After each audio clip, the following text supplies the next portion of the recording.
Beyond What Eyes Can See is the sophomore full-length album from Jacksonville, Florida-based progressive death metal band Haxprocess. I believe they're a quartet at this point and have generally been led by the efforts of guitarist and vocalist Lothar Malia. From what I understand, Haxprocess might have begun under a different name. They were more of a progressive metal band.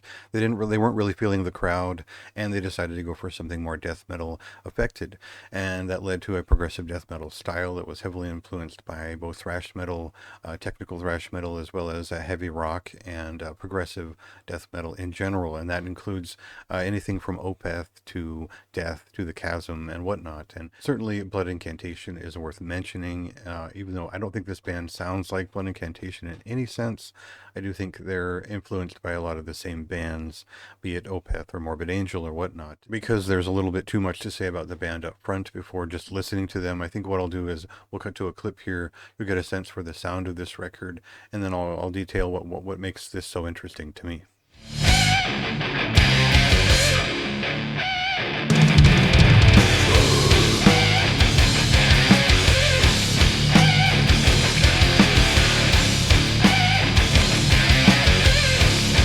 So beyond references to Morbid Angel, there's obviously a love for formulas fatal to the flesh in this band. The band's interest in progressive death metal starts to show a little bit more as their long-form songcraft looks for different waves and moods to bring into their sound. And most of it is just aggressive guitar music. It is very much riffcraft focused, and it is underground feeling in that way, and where they've kept their heads down and chopped away at riffs and produced some pretty huge long songs that are highly nuanced on this record. We see a little bit more of like a black metal influence on some of these movements here and there, just a couple of different techniques. For the most part, it is progressive death metal in a classic sense. There is a mind for atmosphere, a threading of movements, and which is more intentional this time around. It veers off into the heavy rock and progressive rock side of things a little bit less often.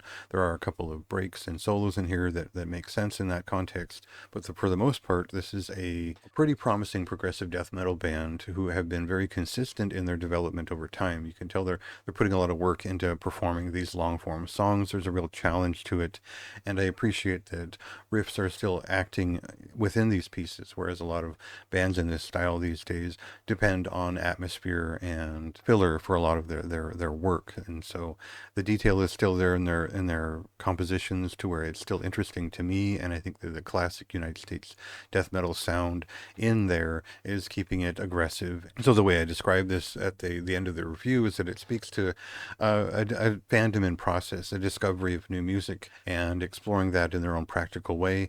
But there's obviously a work ethic behind it, and that's what matters more. Wherever they go with it, putting this much work into it will yield a strong result. And I think that's what this is. This is a strong death metal record. It's worth a very high recommendation.